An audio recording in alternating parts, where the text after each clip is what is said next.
Insurance isn't a one-size-fits-all, and shopping for it shouldn't feel like squeezing into something that just doesn't fit. That's why drivers have enjoyed Progressive's Name Your Price tool for years. With the Name Your Price tool, you tell them what you want to pay, and they show you options that fit your budget. Enough hunting for discounts, trying to calculate rates, and tinkering with coverages. Maybe you're picking out your very first policy. Or maybe you're just looking for something that works better for you and your family. Either way, they make it simple for you to see your options. No guesswork, no surprises. Ready to see how easy and fun shopping for car insurance can be?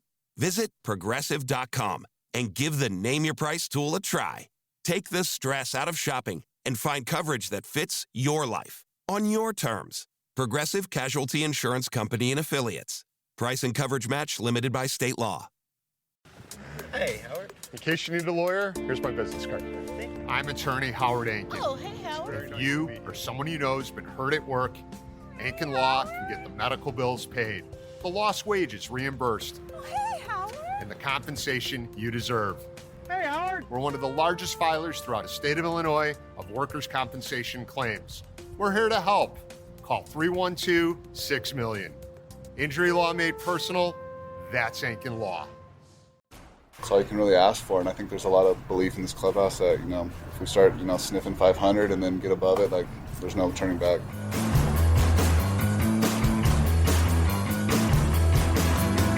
From your favorite source for Chicago White Sox talk, delivering news, interviews, analysis, and more.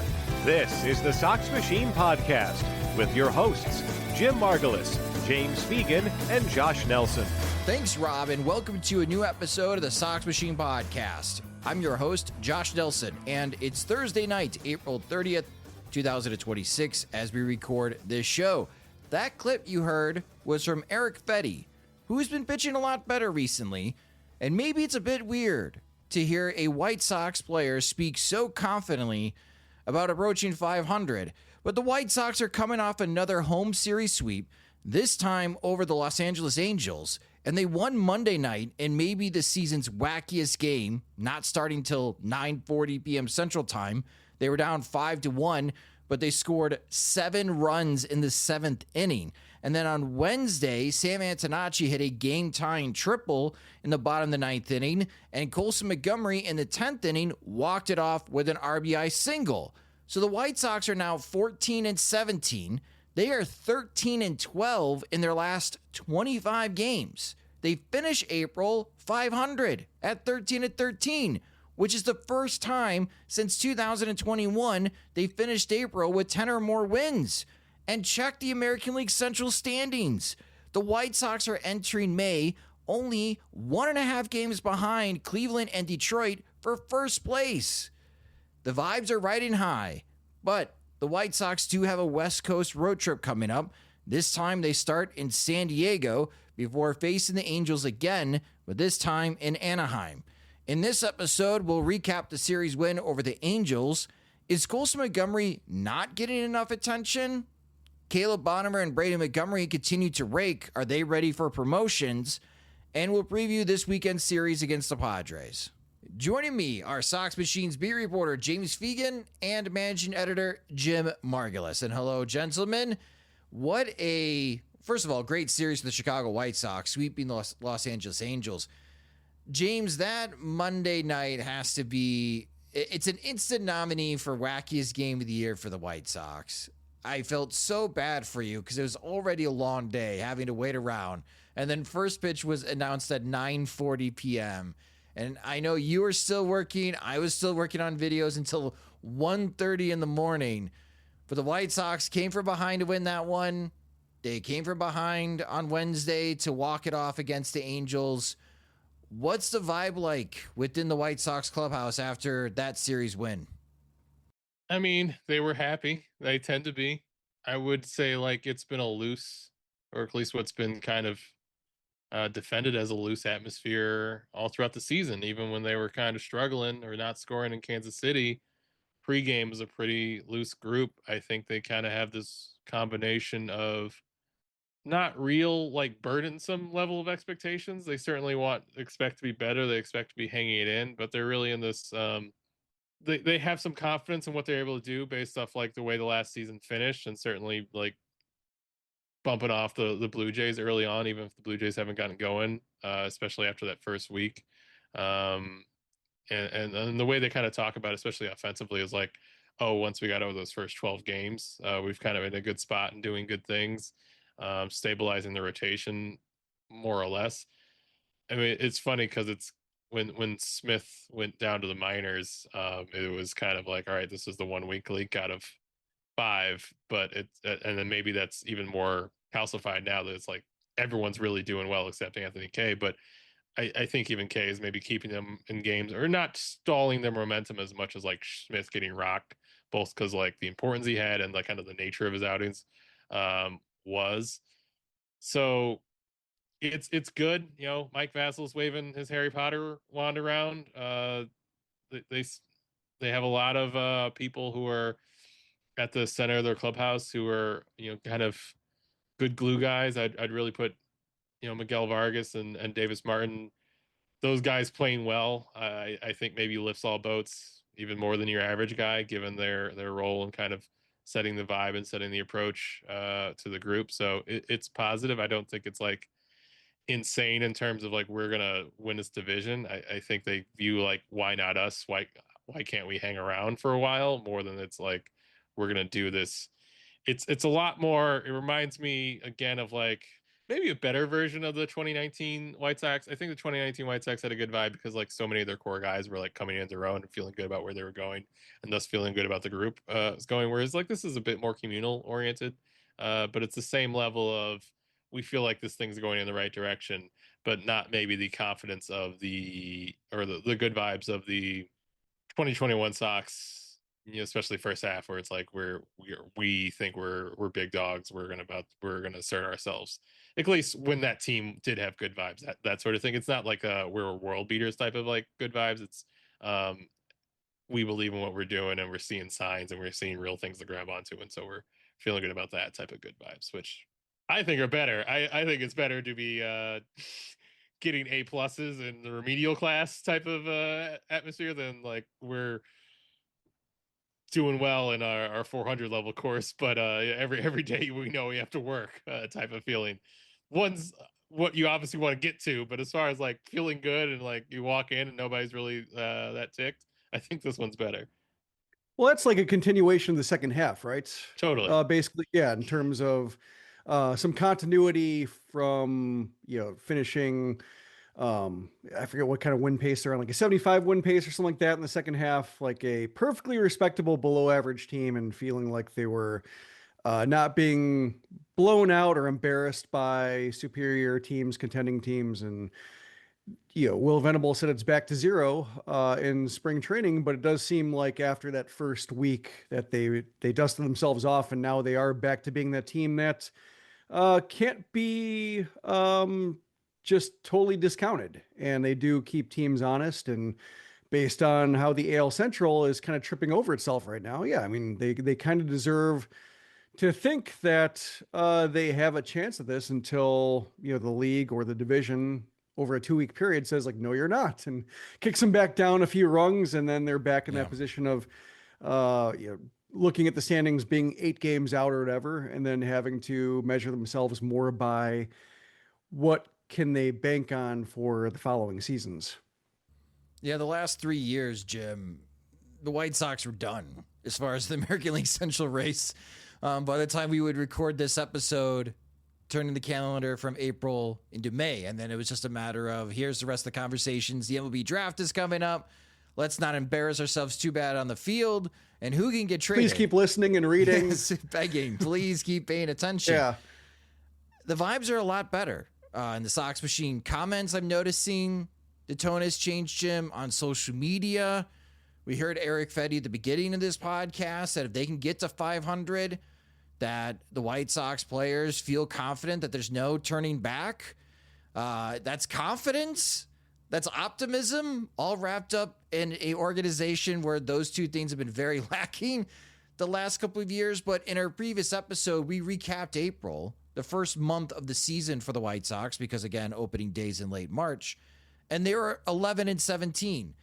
So Jim Margulis, a series later, 3 games later, now 14-17. Does one series have that big of an impact on how it changes the outlook and how the White Sox have started 2026? I would say no, in terms of the math and just what the postseason odds are, and the fact that their outfield is still pretty sketchy, and the pitching staff, the depth seems like it's getting eliminated once again, and now it's a matter of, can the 5 guys that they have in the rotation maintain what they've been doing, more or less.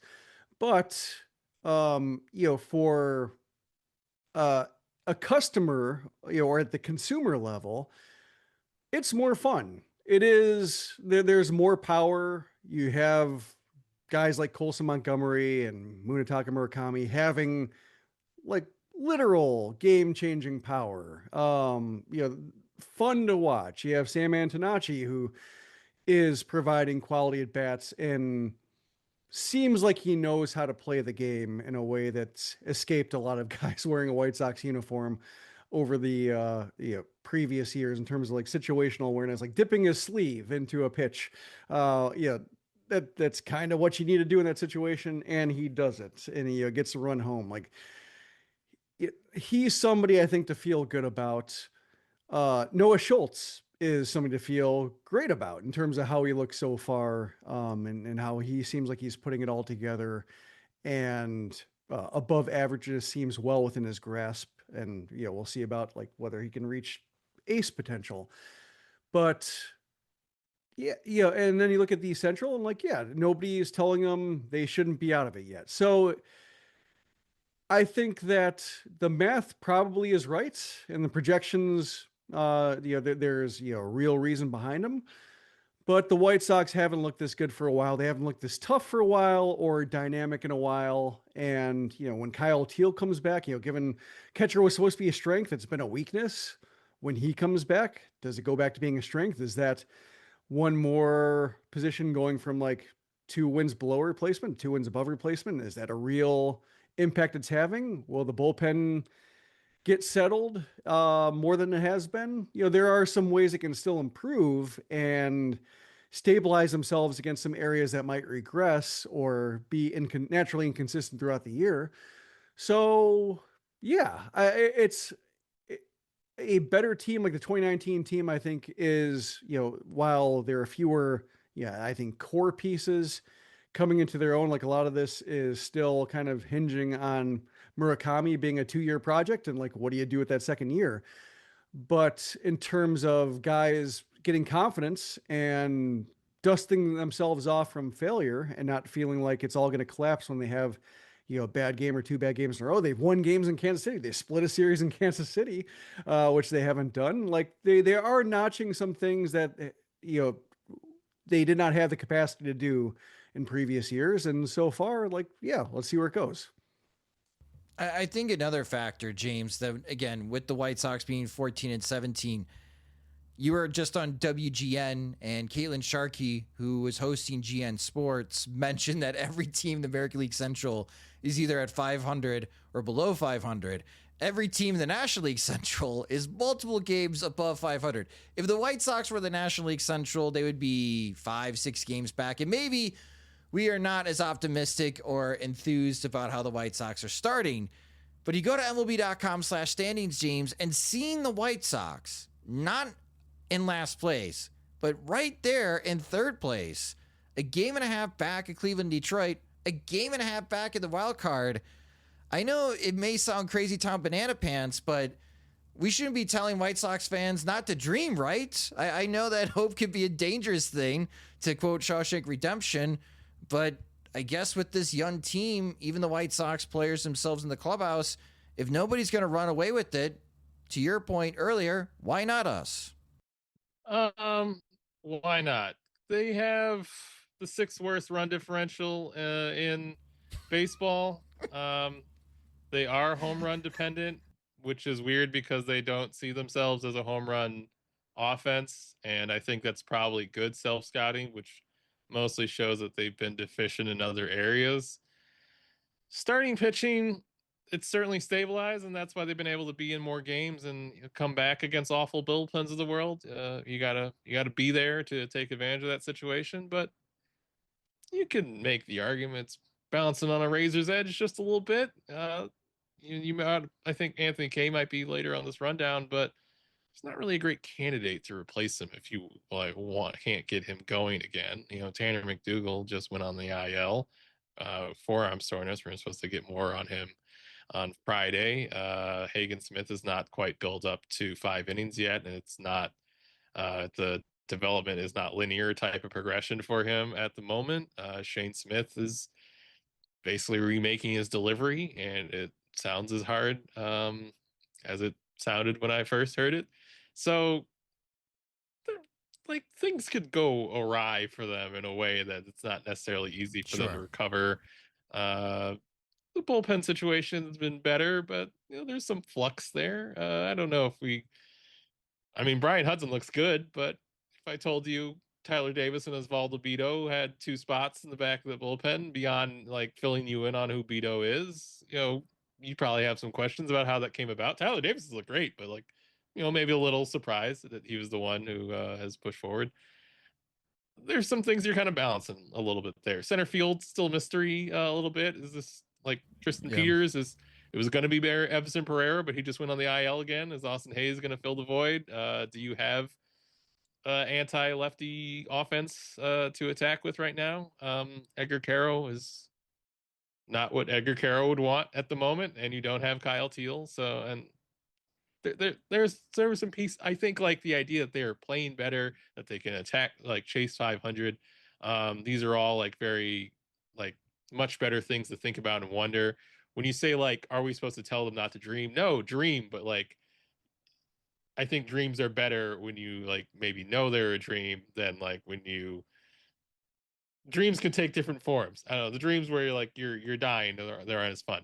I'm saying dream or have an open-minded view of how good this can be, but it's stay in 2019, don't go to 2021 in terms of maybe your expectations. This team can be fun, you can do a lot of things that you feel good about beyond this year, and it feels like house money once they're above 70 wins to some degree, assuming they do. But as far as man, why didn't they push more chips into the deadline? We could have been there. I don't know if you get to that point mindset wise, maybe you're overshooting a little bit.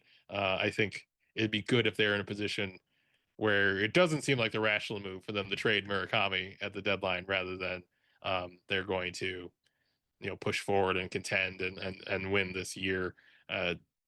Depth wise, with the outfield so much in flux, with your rotation not really necessarily, it's a bit murkier to how we get into that place at the end of the year where you got McDougal, Smith, and Schultz all dealing in that rotation the way that we were hoping that they would end that season, end the season looking like. Sure, yeah.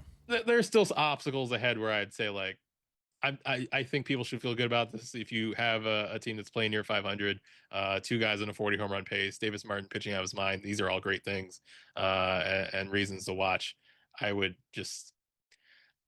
I don't want to make people's expectations dour, it's all going to collapse. I just think there's a reason to keep the same measured approach you had coming into the season about how excited to get. You want to see good things. There will be good things to focus on. There won't necessarily be you're going to beat the Yankees now.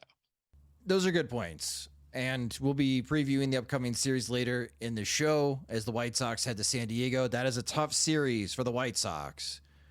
We've all been there. You're away for the weekend, the big game is on, and you realize you're restricted from watching. Or maybe you're trying to check the latest lines on your betting app, but your local network is blocking the site.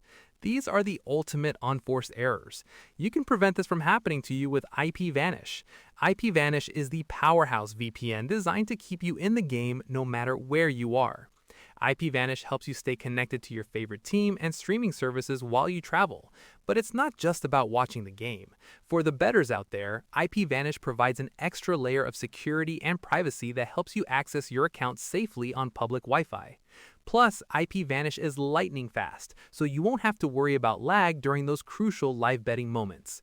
Right now, get a massive discount at IPVanish.com. That's IPVanish.com to get started today. Secure your play and go to ipvanish.com.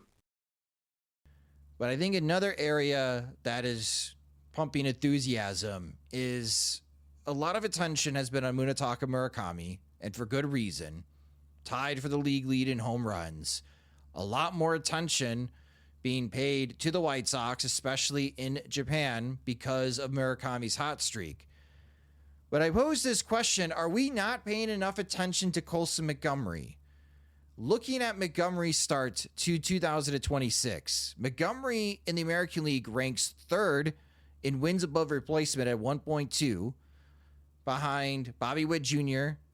and Jack Wilson. Montgomery is second in home runs. He's got 8, one behind Gunnar Henderson, who has 9. Montgomery is leading American League shortstops in RBIs. Montgomery is second in weighted runs created plus. And defensively, looking at fielding run value, Colson Montgomery is the third best defensive shortstop in Major League Baseball. So, James, I posed the question to you, and I think you hinted at it as well in your appearance on WGN Sports. Are we not talking enough about how well Colson Montgomery is starting 2026? I think we're doing fine. We mention him a lot. If you want more articles about him, I would say that will take time because the rest of the Chicago media landscape is also paying much attention. I think an appropriate amount of attention to Colson Montgomery. He might say too much based on how often people are trying to talk to him at his locker. But yeah, in terms of like, are people talking about like, hey, this guy's on a 40 home run pace, or hey, this like in the way that like maybe 2 weeks ago, surface level numbers would be like, man, Colson Montgomery has a slow start where now he just has like this replication of exactly what he was doing last year. The expected numbers are a little bit lower than what his outputs are. He certainly makes the most of when he's hot in a way where, you know, maybe he does his damage in clumps and it will take a while for everything to normalize. I want to say his contact rate's a little bit down from last year, but it also his chase rate is down as well. So I think I watch him and I feel like he's kind of calibrating his approach still, like the weird like extreme splits. There is like a good reason for it because like he's so good at, if you look like his hard hit map, it's like all things he extends his hands on. It's a lot of like outer half of the plate. So lefties like throwing the typical lefty slider, like throw a breaking ball that moves away from him. I feel like it's maybe not as effective on him. You know, maybe lefties who have that more like traditional like scooping down and in on them bat path, it'd be better against them. Whereas Colson, like you're kind of threatening him with a good time with a slider that like finishes middle away. He's really good at hitting the crap out of that, so to speak. At the same time, like you've seen him probably strike out looking on like fastballs, you know, on the inner third a little bit because like that's not where he's looking a little bit. And you want him to, he's a power hitter, he's a damage hitter. You want him to hunt in the zones where he's going and not take swings on strikes that he can't necessarily do a lot with. But I think there's probably still he can do in terms of like fighting those pitches off 2 strikes that he's probably still figuring out a little bit. So I'm in general enthused about him. I don't think it's like, man, he's just proven that he's going to roll out of bed an 840 OPS, no problem for the rest of his career. You're kind of still seeing him figure it out in real time. At the same time, the fact that he's able to put these numbers up, he's, you know, cranked out 8 home runs, even when he hasn't really been hot this entire month. That's also encouraging as well. The way that like, I feel like they've slowed a little bit, and part of it's just Luis Angel and Cunha just struggling so much overall that his playing time's going down, but they've slowed a little bit, like him playing short over Colson as much as they were early in the season. Some of that I feel like, especially with how big and like you see him like run on the bases, and he's really just kind of growing his power hitter build. Even as he continues to put up metrics, I feel like there's these other indicators to be like, man, how does like this huge like power hitter like stay at short his whole career? Like even he's probably going to grow into this bigger dude than even like Carlos Correa is to some degree. And it you know, with the way they're drafting, just like the shortstop approach of like these athletes will convert somewhere, but also just like mixing other defenders and moving him out to third, it still seems like they're preparing for a future that where he's not the full-time shortstop from a defensive standpoint. Offensively, they need him as much as anything. So it is curious, like he continues to do really well. metrically, and had obviously a great play in the last game against the Angels because he's not your typical build of shortstop. He doesn't make your traditional like shortstop great play where you see the dude move super fast. It's more like guy on stilts, like covers a lot of ground in 2 strides type of watching him move a lot of the times. But yeah, it's to his credit that everything looks super good in terms of his like what he's able to cover and how he's able to get out of his length. So it's hard to read what it means, or if it still means like actually Billy Carlson learn how to catch, buddy. Colson's got this. I don't think we're quite there. So in general, like Colson's clearly good. I don't know if it means like Colson's going to stick at shortstop for 10 years. I don't know. I think like the future version of Colson probably has like a more well-rounded view of what he looks offensively, even though like this version right now is super productive, and a more well-rounded version might not be more productive than this, could be just more consistent and having less like kind of glaring issues of like, hey, is he going to make a 65% contact rate work his whole career? I don't know. Hopefully hope he can build upon that, but obviously there's from where he was a year ago, like it's still just completely amazing. And if he just did this for the rest of the season, he's one of the better shortstops in the game and deserving of all-stars consideration. So I can't say enough good things about him, while also thinking like I think the finished product looks a little different, looks a little more complete. Looking into Montgomery's career, Jim, we're at 102 games now watching Colson Montgomery in the majors, and so far he's hit 29 homers, 76 RBIs. His weighted runs created plus is 129. He's got an 838 OPS, and his WAR, according to Fangraphs, is 3.9, so just shy of 4 WAR in 102 games. And recently, listeners, and for those that are watching this on our YouTube channel, youtube.com/Sox Machine, I wrote a lot of words about Rock Chalowski and the Chicago White Sox with the first overall pick on SoxMachine.com. You can read those and how I feel about the latest rumor that the White Sox are uncertain at pick 1 and just my gut feeling about the situation. But with Rock Chalowski, and we've talked about it, maybe that is your future shortstop. And I understand where James is coming from because of the body frame for Colson Montgomery, that maybe eventually he does move over to third base. But if he keeps this production up and he's this good defensively, are you sold, Jim, that Colson Montgomery can make it stick at shortstop and he's really the White Sox core shortstop, at least in the next 2 to 3 seasons? I don't see any reason to move him off in that window. I think somebody could probably outplay him, and maybe Chalowski is that guy. And I think one of the interesting dynamics of this clubhouse, of the quotes, especially like when you go back to spring training, is it seems like it's very much like a mutual appreciation society in that clubhouse, where everybody loves talking about what everybody else can do really well and how they impress each other. And so, should Chalowski, be the kind of defender that that you've shown highlights of at UCLA, to where, oh, he's covering everything. He's really polished. He's, if not a Gold Glover, like a Gold Glove finalist, somebody who can finish top 3 in a given year. And, Colson might not be that, then, maybe you can talk about it.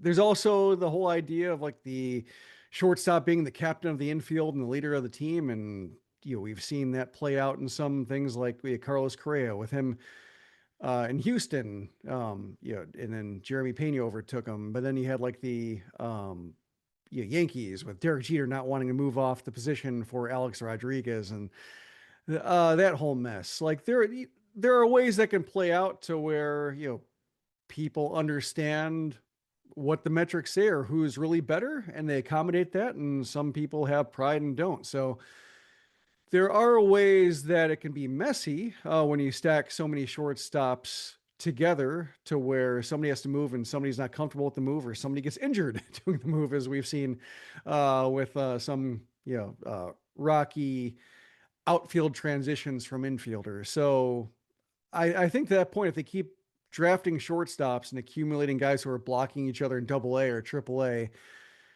I do think that it's healthy to have a inside out approach to defense, and we can move center fielders to right, and we can move shortstops elsewhere. I do think that we have seen enough complications in the outfield to where I think they might need a better plan for that in the minors to make it more of a graceful transition and more actual training in mind. But yeah, it's cool that Colson can handle it defensively. I always think back to when he was coming up and how everybody had focused so much on Kenny hits, Kenny not, and the awkwardness of seeing him so large at shortstop, people writing him off, and then going back to my notes when seeing him and thinking like, I actually never saw him screw up a play. Uh, and he had the error count, and I'd see some of the errors looking back at him and the minor league box scores, and then seeing what error that was, and sometimes it'd look a little funky, but he wasn't a butcher, I think, at the very least. And the fact that he's gotten better and smoother, and the actions, you seldom see him get out of sorts, even though it looks like he could get out of sorts given how long his limbs are in certain moves. It's a testament, I think, to his athleticism and coachability, ability to drill in better habits for his mechanics. But yeah, I would wait to make it a case where like Chalowski looks like he can be starting shortstop every day before you worry about where Colson's going to play. I think very much a lot of this is cross that bridge when you get to it. Yeah, we're at least 125, 150 games before I think anybody else within this White Sox organization could maybe challenge Colson Montgomery at shortstop and force him to move over to third. Miguel Vargas is holding his own at third base. Miguel Vargas is starting this season well. He's around 1 WAR, according to Fangraphs.com. I know it's still early in the season, but we've got a month of games, and in a couple of weeks, we're going to be passing the first quarter of the 2026 season. It is something that just caught my attention, just looking at and how the White Sox are faring, entering May 1st. And a year ago, it feels really weird to say because we were all worried about how he is faring, and Colson Montgomery has to get pulled out of AAA and go to Arizona to work on things, that he's right there. Like, he's right there with Bobby Witt Jr., who I think everyone agrees that watches any of Major League Baseball, no matter what team you root for, is the best shortstop right now in Major League Baseball. And Colson Montgomery, production-wise, is right there among the top in all of Major League Baseball. And I think that's a great thing for this White Sox team that's trying to transition, Jim, into being taken a lot more seriously. Yeah, two other weird things about Colson is, one, he's leading the league in hit by pitches, which is... Sam Antonacci loves that. Antonacci's catching up. Like he's on pace to blast past him, I think. But I didn't think that was a big part of his game, but I guess because of the ability to cover the outside of the plate and extend his arms, I guess they're coming inside and missing inside, and he's taking that. So that's something that's kind of boosting his OBP despite the contact issues and the more strikeouts than you still want to see. Also, like his pop-up rate has tripled. And that's something where if that stays, then, pop-ups are almost as useless as strikeouts, to where, he's going to have to figure out how to, balance the, toll that takes on his batting average on balls in play. However, if that's something that comes back down to earth, then that should theoretically be more production, more useful batted balls that turns into batting average or whatnot. So a lot of ways his season can go from here based on like all of the red and blue on his StatCast page and all of the weird things that aren't necessarily repeatable or, he doesn't have a track record of doing, but he's still very much an evolving player. Well, let us know in the comments section on SoxMachine.com or on YouTube.com/SoxMachine how you guys are feeling about Colson Montgomery. Are you sold that he is part of the not only part of the White Sox core? I think we can all assume that he is, but the White Sox can count on him at shortstop. Other impressive performances, James, I'm going to keep bringing up Davis Martin, man. He's a top 10 pitcher in Major League Baseball right now. 1.2 WAR, 1.95 earned run average, a 2.85 FIP. I know it's just 6 starts, but when you talk to Davis, James, is Davis starting to believe in what could be his breakout season? I think Davis has been kind of confident that he's pretty good for a while. I mean, there's pretty good, and he's top 10. Like, go to Fangraphs.com, and it's Davis Martin right there, number 10. He's not someone who's predisposed. I mean, ever since he definitely, like, when they first installed the kick change, he was giddy about it in a way that hung on for a while. But otherwise, like, his career has really been defined on getting, like, marginally better year to year, or adding little small elements to his game, or ticking up in small ways. So I think he feels like he's taken a step forward, or he's executing his plan better this season, and he's happy about that. But I don't think like he talks like, oh, I'm pitching out of my mind, or I've reached some new level that I can't even, like, my life is like a movie, I can't believe like what's going on. Like I think they view it in terms of he's leveled up. He wants to be someone who eats lots of innings, but like this is the standard he's been holding himself for a minute now. So it's not like yeah, I'm the best pitcher in the league type of talk. I think if anything, like, Davis's game is built around, there's a certain humility to his approach, because the degree to way he's like always showing you new looks, he's always mixing in different pitches.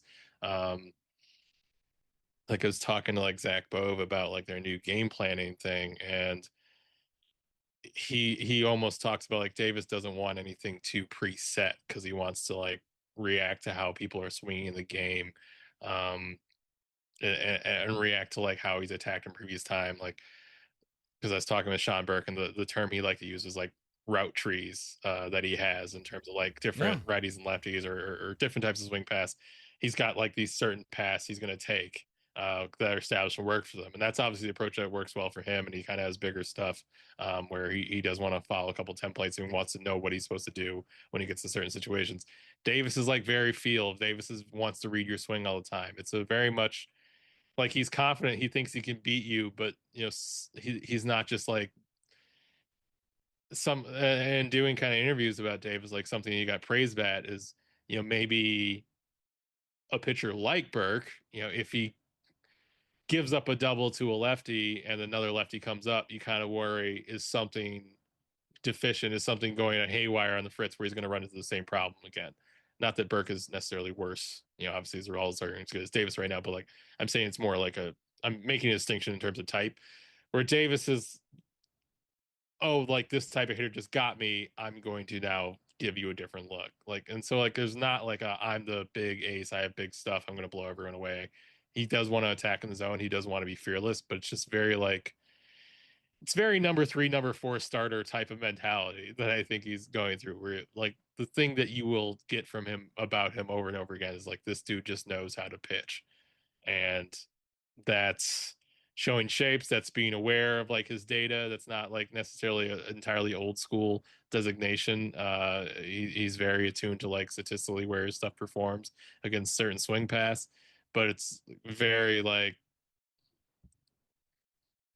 he has to be on his game, he has to hit his spots, he has to read at bats right to stay like one step ahead of who he's facing. So I think he's obviously doing very well and thinks he can maintain it over the course of the season. I don't think it's necessarily this type of like 6 starts of, oh man, I'm Justin Verlander now, I'm going to carry myself accordingly, if that makes sense. Like, yes, he's clearly having his best year. He hasn't had that many years, as much as it feels like he's been around, but I think it's still fundamentally the same guy. I'm kind of hearing like, don't call his games. Yeah, I don't think he'd take well to that. The Sox are not doing that, despite the occasional attempts from reporters to trick Will Venable into admitting they're doing that for somehow. He usually sniffs it out and then says like, well, we don't actually call pitches from the dugout. So not yet. Yeah, it's not necessarily like an ego thing, but I just wonder if he's just carrying a little bit more confidence in himself, because in the next month or two, he continues this rate. Like on Tuesday night, it's him against Soriano. And maybe last year it's like, oh, here's 2 number 4 starters. Buckle up. This could be a higher scoring game. And Davis is holding his own. And that ends up becoming like a sneaky big time matchup around Major League Baseball. Here are these 2 surprises to start this year of the starting pitching front. And Davis is holding strong. And he'll get a chance to face the Angels again in his next start. and then he'll be going up against Kansas City at home. Maybe he gets a chance to pitch against the Chicago Cubs, and that'll be a good test for him. But this has been a tremendous start for Davis Martin. I'm going to keep bringing him up. Soriano probably has, if anything, less of a track record in terms of like turning in great seasons. Maybe he's probably on par with Davis Martin. But like Soriano, I mean, obviously the results were ridiculous to start the year, but he goes on a run of 6 great starts, and it's like, well, he's throwing 98 mile an hour like turbo sinkers. Maybe this is the best pitcher in baseball, even if he hasn't done it before. Whereas like Davis is like just a more workman-like way of attacking, where like, yes, it's clearly working at a consistency that he's you've felt like he could get to at some point, but hasn't shown before. But it doesn't necessarily, you see it and be like, well, he'd have to do this a long time probably for had the league at wide be like, well, this is the best pitcher in baseball. Just watch him execute this little plan to get weak contact over and over and over again. He almost has to demonstrate it to consistency, and kind of in trying to like work on this longer story about Davis, about like how he came up, being a 14th router. He's kind of always thought he could do it. And there's always been like, well, I'm come from a humble beginnings, and I'm going to have to work hard, and I'm going to have to really be on my game to like stay one step ahead. But he always like felt he could get there. He always felt he could be a mid rotation starter. So like, this is like, obviously it's crazy. It's sub 2 ERA in the major leagues versus like a guy I watched like sit low 90s and have a 5 ERA in Kannapolis. It's different, but it's mentality wise, it's pretty similar from what I have gathered. No, that makes sense. It's just the way that he's been pitching the next couple of starts. White Sox fans are going to be really confident because it's like, hey, we got our guy right now. We got the guy who's got the hot hand, Davis Martin, starting. We got a chance to win. It is a fan base that's very much like, because of Burley, conditioned to see like a guy like pitch around a few doubles, not walk anybody, and some come out the other end with 7 innings and 1 earned run and be like, actually, that is the best pitcher in baseball. I don't know what you're talking about. Hall of Famer. Yeah. So, well, Soriano for the Angels didn't have enough stuff against Drew Romo. Jim, maybe a very pleasant surprise, a big surprise at that game. Drew Romo hitting his first 2 home runs of his career from both sides of the plate, the first White Sox hitter to do that since Lurie Garcia back in 2020. And it is the first 2 home runs hit by a White Sox catcher this year. And you alluded to it earlier in the show, Jim, just how poor offensive numbers the White Sox are getting from the catching position. And the White Sox could use a lot more offense at catcher. Let's say in the next couple of weeks, while we try to get a better timeline on when Kyle Teel could be returning to the White Sox, and hopefully he does return in May, and it's not something like June. But are you good with like a 50-50 playing time split between Romo and Quero? Yeah, or riding the hot hand, as reductive as that is. Just Quero has been so bad at the plate, and seemingly like he feels it too. He doesn't feel like he's not expressing that a breakout is just around the corner. He's having the at-bats. He's wearing it right now in every respect. And, Romo, he's only like 6 months older than Kyle Teel. He's only like a year and a half older than, even less than a year and a half older than Quero. So as, much as he's kind of been through the ringer professionally in terms of being waived and, had top prospect, at least a little bit of top prospect sent on him. And then, he kind of lost that. He's not that old. And he's also, the quotes about him, attacking the trajectory machine, facing Soriano and Suter, and realizing like he came from the Rockies, and they might not, it might be a case of like, we know this is following the White Sox. Like they they aren't this piece of doing paper? It's a what scouting other report, teams... Drew. Didn't you have these? Yeah. And, he was doing a lot better with the Knights before getting called up than he was in Albuquerque. Now, Albuquerque is a great place to hit, just as Charlotte is. So you'd expect some wacky numbers there. And his numbers were okay, but not great. So what he was doing in Charlotte to start the season is worth noticing. And Yeah, like perhaps it's a case where catchers are weird. Um, he's a switch hitter, so perhaps it takes a while for approaches to iron out against different sides of plate when you don't get all the reps you normally get. And then yeah, you have the case of like he's coming from an organization that had to overhaul its front office the way that the White Sox did in terms of building everything from the ground up. And you're seeing articles now about Paul DePodesta and everything that he's had to do to um, just get all of the Montfort weirdness out of the system and ongoing process. And sounds a lot like Chris Getz and all the infrastructure work he was doing while the major league roster was rotting. But possible that there's more here than a guy being able to be waived and sticking around in the organization, which leads you to believe. And as long as Teal's out and as long as Quero is really scuffling with no signs of breaking out of it, then yeah, give him the playing time. See what it looks like. I'm not sure how he is in terms of handling pitchers and where he is with familiarity with the organization, the way that Quero's been around for a little bit. So maybe that's one reason to hold him back. But hitting wise, yeah, there's nobody doing anything better. It's cool that they ended the Reese McGuire experiment, after less than a month, and $1.2 million. That was weird, but that they didn't get too attached to him, and Romo's playing his way into being somebody interesting. So let's see if he's interesting. Yeah, we'll see how Romo handles against Padres pitching this weekend. We're going to be previewing that series in a minute here, but I do want to touch on what is happening in the minor league. So for our podcast listeners, I'm sure you visit SoxMachine.com daily. Jim has the minor keys, so I know it's always a lot of conversation in the comment section. But if you are a podcast listener, if you're listening on YouTube or on Spotify or Apple Music, and you aren't going to SoxMachine.com daily, and you haven't been checking in on the White Sox minor leaguers, you're missing out. Go screw. You are missing out because Caleb Bonemer and Braden Montgomery are on heaters, especially Caleb Bonemer. Bonemer in high A for the Winston-Salem Dash in 22 games. Has a .406 on base percentage. He's slugging .783 and maybe hit another home run tonight. I don't know, Jim, if you want to check that real quick. But in 22 games, Bonemer has 11 home runs. And he's got 8 doubles. Braden Montgomery for Birmingham has an OPS over 1,000. We've been talking for a decade on this podcast on how difficult it is to hit in Birmingham. And Braden Montgomery is batting .321 with a .425 on base percentage and slugging .595. He's got 5 doubles, 3 triples, and 4 home runs. And both of these players are repeating the level to at least start 2026. So, James, just a quick question on Bonemer and Braden Montgomery.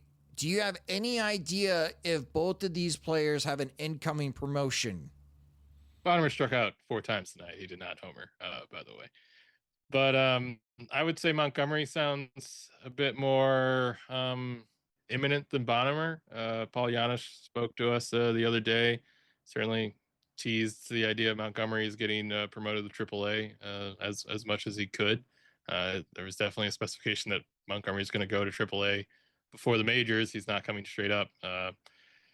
Bonemer, I don't think it's going to hold or anything. Certainly, I think the contact piece of it, that he's striking out more in Winston-Salem, might be a reason to keep him down there a little bit.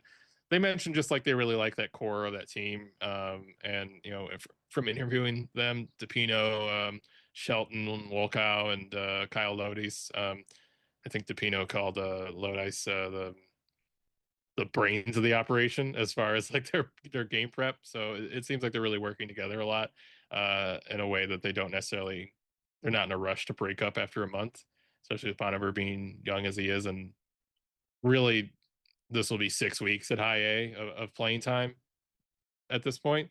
So I think he's a little bit later. Braden seemed like they sent him back to AA in the first place to get him rolling, and he's done that. And probably 1 month is going to be about enough for him. But I don't necessarily think it's. Maybe he just crushes AAA and forces the issue, but I don't think they're necessarily anticipating like, oh, he's just going to be there for like a Brooks Baldwin level of time, and then he's going to be up here I think with the contact piece of his game also being something he has to work on, and just recently kind of made a mechanical thing to stay on balls on the outer half a bit longer. I feel like it as much as I had him really rolling in Double A, I think Triple A is going to be a real stop for him in terms of I think we'll see him process and build up and then slowly conquer that level more than it seems likely he would just instantly nuke Charlotte, which maybe he could because it's a bandbox and he has a lot of power. Yeah.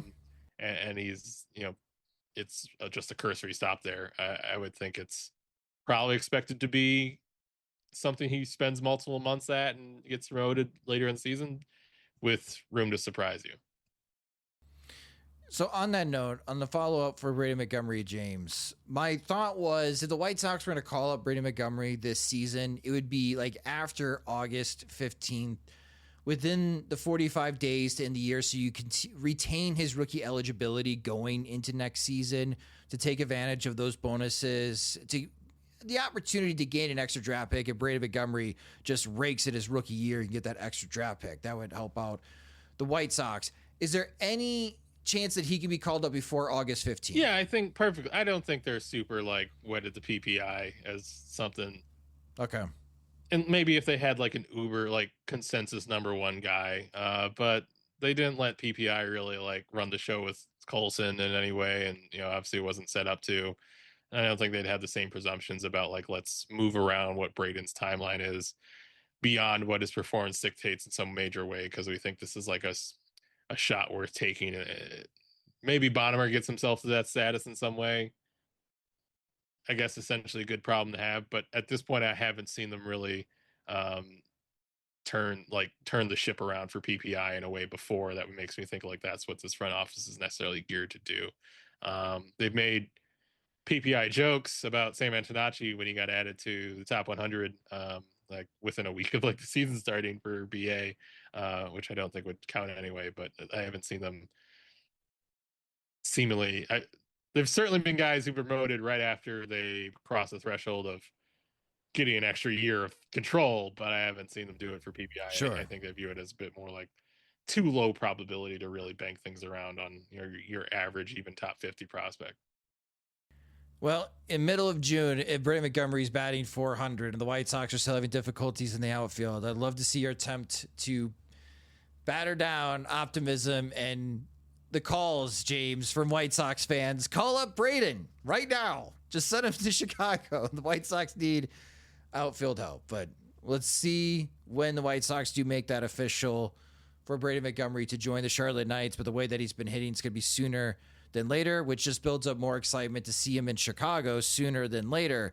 But Jim, with Caleb Bonemer, I'm still learning. When the White Sox drafted him in the second round, I didn't have a great deal of intel on Caleb Bonemer, and watching how he did in Kannapolis and now watching him in Winston-Salem and the way that he's been swinging for power. The question that I have is, what is the ceiling here for Caleb Bonemer? Because one comp that I heard is that he kind of swings like Alex Bregman.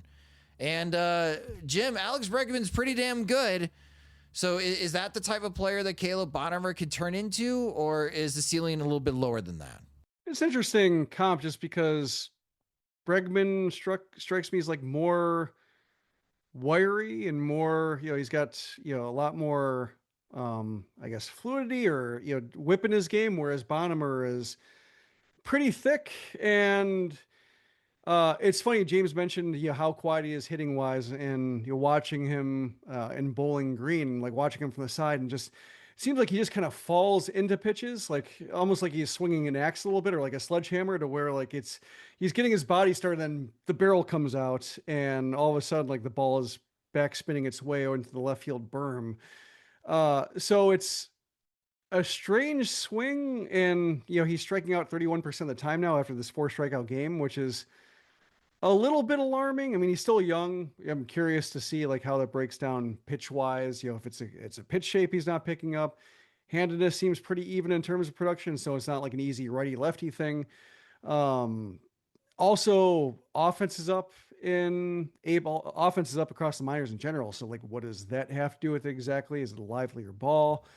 what's going on Okay, there. that's a good point. It's, there's some noise there, but the ability to lift and just even to both fields, like just getting balls that floats. Like I think the power projection was like 50-55 on him, and I don't know if that's changed. Like the balls don't, hit the concourse or leave the yard. They just reliably carry when you're looking at his homers in the South Atlantic League. So does that mean his raw power's changed? Maybe not. It just means maybe his in-game power matches his raw power, which would be cool and helpful for a player like him. So yeah, a few ways his season could go based on the immense power he's showing, the strikeouts he's showing. Is the case where he is swinging harder, and so there is a bit more strikeouts while he gets his timing right, kind of like we heard from Miguel Vargas in terms of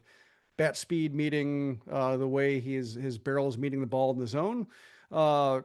It's enough has changed, I think, with the shape of his production. Like last year was kind of easy. Oh, he's got good bat to ball. He's got doubles power. He's going to grow into a little bit more home run power. And this is very much like a home run power, lots and lots of home run power, but also kind of the all or nothing strikeout approach, even though more of his contact is useful than like the average all or nothing high A player. Okay, so Bonemer has some contact skills that he needs to work on. Maybe he joins Birmingham, maybe more realistic in the second half of the season. That'll give him plenty of run time. He's younger, as I mentioned in my column about Rock Chalowski.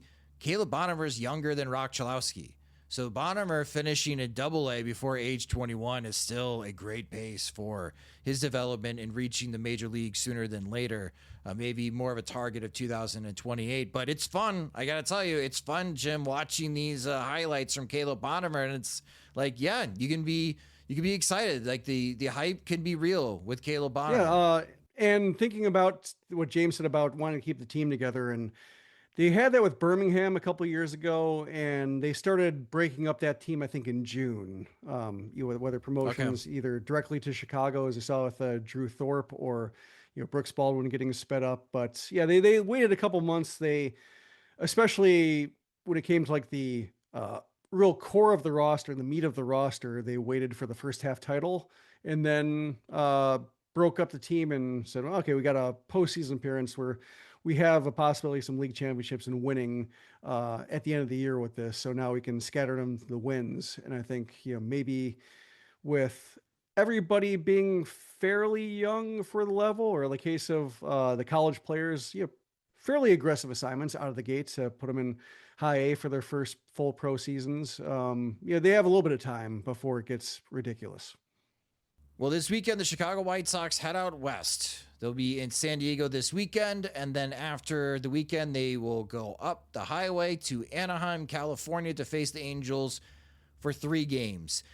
Against the Padres had a tough series against the Chicago Cubs. They lost the last 2 of that series, but the Padres are 19-11 to start this season. They're just a half game back of the Los Angeles Dodgers for first place in the National League West. Your pitching probables for this series for the White Sox: Friday night will be Noah Schultz, Saturday night will be Sean Burke, and then Sunday afternoon, first pitch around 3 p.m. Central Time, it will be Anthony Kay. The Padres are going to be sending out 3 right-handed pitchers against this White Sox lineup.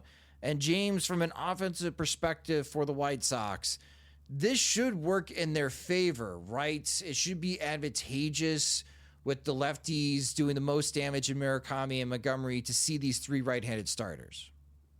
I like their lineup against righties more than their lineup against lefties. I wouldn't say this means they're going to tear apart Michael King necessarily, but in terms of one, not having any hesitation, although obviously we talked about Colson's hitting lefties better than righties, but like having Colson and Murakami like up at the top. Benintendi's performance has been enigmatic this season, but you probably still view him as like someone you can see having a multi-hit game or getting into one, having a big hit more than Derek Hill, so to speak, when he gets those at bats. Certainly losing Everson Pereira is another reason, like what they throw out there against left-hand starters. Like a little bit lighter in terms of like power threat, so to speak. Quero is supposed to be like one of your big weapons against left-handed starters, and him being, out of sorts, even though they'll probably continue to throw him that matchup because they're trying to get him going, and that's been what he's crushed his whole life. Until that gets going, that's another area where just like they're not as well tuned right now. Or Austin Hayes just back from the IL. That's obviously someone who's supposed to kill lefties for you. Like, until we see that up and running again, it just feels like a little bit of a lighter group. Sam Antonacci sitting sometimes against lefties. Maybe that's going to happen a little bit less with the injury they suffered now, but that's been another element of it. So it just feels like a better attack. It's not a guarantee. Like, Randy Vasquez looks like he's gotten a little better from the guy who just like seems like statistically it's unsustainable that he gets through a single outing that he was last year. Michael King is good. Herman Marquez certainly is capable of good starts, even if he seems like, kind of you're going to get your shots in the zone against him, so to speak. He's not going to miss a ton of bats, and you're probably going to, throw strikes. So they have their work cut out from them. If they hit in this bash in the series, it's not because they, faced, little children of the poor, or whatever the phrase is, or just, hitting the Angels bullpen, so to speak. It's going to be more respectable than that. But yeah, I think they're more their left-handed bats are obviously doing a lot of the work. Maybe we're just talking about Murakami in general. And it seems like he's, better when he's not having to deal with left-handed break balls. Murakami seems capable of winning a series by himself at this rate. So maybe that's as simple as the answer is. On the pitching side, Jim, Schultz and Burke, they'll have a tough test against the Padres lineup. Even though, like, Jackson Merrill, slow start, he's got a 600 OPS.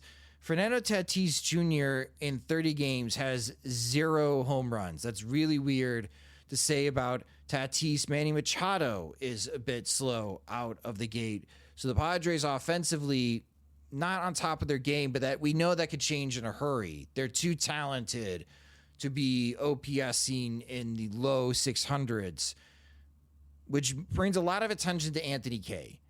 And lefties this year are doing absolutely nothing against Anthony Kay. They're batting below 100. So Anthony Kay is bad news for someone like Jackson Merrill. However, righties are batting .325 and slugging .575 against Anthony Kay to start 2026. And I just wonder, Jim, if this start goes sideways on Sunday when we record the next podcast, are we talking about should the White Sox move Anthony Kay into the bullpen and find someone else to start? I guess who would that be is the question. Yeah, to answer your own hypothetical. Shane Smith is not there. Hagen Smith is limited to 4 innings. Tanner McDougal is out. Duncan Davitt was scratched and limited 2 innings. Jonathan Cannon is rehabbing, and his 2 inning stint did not go well. So Doug Nikhazy was just claimed for those. Yeah, he's no longer crazy about team. Nikhazy. Yeah. He's not around. There's just not a whole lot there. And I think it gets to the point where, if Martin is cooking and Schultz looks good and Burke is a very, and we'll see how he holds up. But like his curveball, like we talked about last time, has been very useful in a way that hasn't always been there for him. So he looks stabler than he has in the past. And that's okay, to where like now you're talking about like 4th and 5th starters. I mean, like if your 5th starter is Rocky, most teams have bad 5th starters and you just have to deal with it. And I think you probably get into more of, Kay. He's got a lot of pitches. So maybe it's a case of, James wrote about trying to figure out what works best against major league hitters. Right? Yeah, the cutter might be coming back, or it's, he has to embrace the opener a bit more and be like, tough, you don't like it, but look at the results. You're going to have to, and mitigate some of those weaknesses a little bit, with having your, one of your better, or at least, right-handed relievers, like a Wickelman Gonzalez, if he comes in. I could see him being like a 2-inning reliever at the top of the game, going through the first 5-6 right-handed hitters and sparing K that. Like, there are ways, I think, to try to get more out of him for at least 2 to 3 more starts while crossing your fingers that Shane Smith gets better. But yeah, right now it's been pretty severe in Charlotte with just who is no longer around to be counted on as worthy of an audition. Well, we'll see how Anthony Kay fares. We'll see how the White Sox offense does against the Padres pitching. And hopefully the White Sox can keep Jackson Merrill, Fernando Tatis Jr., and Manny Machado cold. Keep those bats cold. That would make their life a lot easier. And I'm hoping the White Sox are competitive. As we talked about at the beginning part of the show, the vibes are good. And if they have a good Friday night, if they have a good Saturday night, even if Sunday goes sideways, if they can win this series in San Diego, I just think that enthusiasm is going to continue to build within the White Sox fan base. And it'll make their upcoming homestand after their series against Anaheim a lot more exciting. I think a lot more White Sox fans will be in attendance, especially for that mid-May series as the Chicago Cubs visit the South Side to play against the White Sox. I like their chances because they got the 2 lefty starters. That's going to keep Padres' secret weapon, Gavin Sheets, on the bench. He's got a 120 WRC plus this year against righties.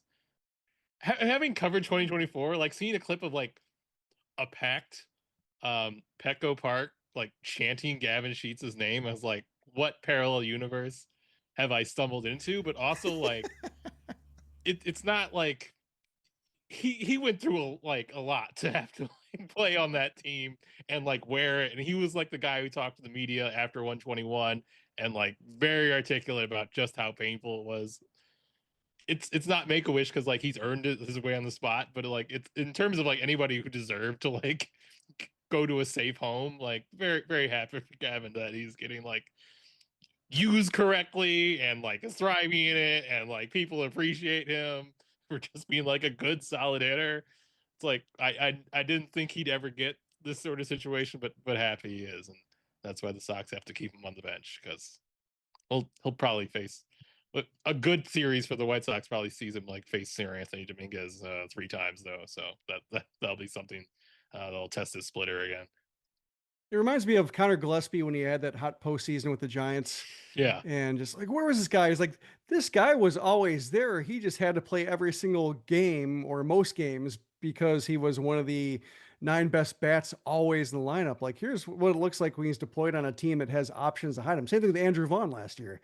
It's like, he doesn't have to play every day. Look how much better he is when they can pick and choose when to sit him and when to start him. And that's, yeah, more bats than spots, as we've talked about for many, many years. It's really, it makes your lineup better. Also makes all of your hitters look better when they don't have to, when they're not asked to face guys who are going to get them out, most likely. Well, we'll be recapping this series between the White Sox and Padres in our next episode of the Sox Machine podcast. That'll be in your guys' feed on Monday morning. But thank you so much for listening to this episode of the Sox Machine podcast. If you just discovered the show, you can listen and subscribe to the show wherever you listen to podcasts, such as Spotify and Apple Music. You can also listen and watch our show and watch our other videos as well at youtube.com/Sox Machine. Thank you guys for watching our videos. A lot of activity on our YouTube channel, so we really appreciate that as we try to do more videos, especially when we are covering the series either at home for James, getting that video in pre and post game media scrums, and then the opportunity to send James out on the road to cover those series. We just got approved by the Big Ten, so later in May, I'll be covering the Big Ten tournament, get another chance to see Rock Chalowski in person. So again, all of our video work, you can check it out at youtube.com/Sox Machine. If you do, please hit the subscribe button for our YouTube channel. It'll help us greatly. You can also follow us on social media. We're on all the platforms at Sox Machine. Follow James at JR Fegan. You can follow me at SoxMachine_Josh. If you enjoy our work and want full access to all of our coverage of the Chicago White Sox, Major League Baseball, and the upcoming Major League Baseball draft, sign up to become a Sox Machine subscriber at SoxMachine.com/products. Monthly plans start at $5. That gives you the ad-free version of both the podcast and the website. Also gains access into the comments section. We have additional tiers of support, such as our Veterans Committee. So if you want to be part of the group chat and have direct access to both Jim and James and pester them with questions and hypotheticals like I do on the podcast all the time, you can have that opportunity. Again, go to SoxMachine.com/products and sign up today. The Sox Machine Podcast is a production of SoxMachine.com, here for all things Chicago White Sox baseball and part of the Blue Wire Podcast Network. Alongside Jim Margulis and James Fegan, I'm Josh Nelson. Thanks for listening and watching.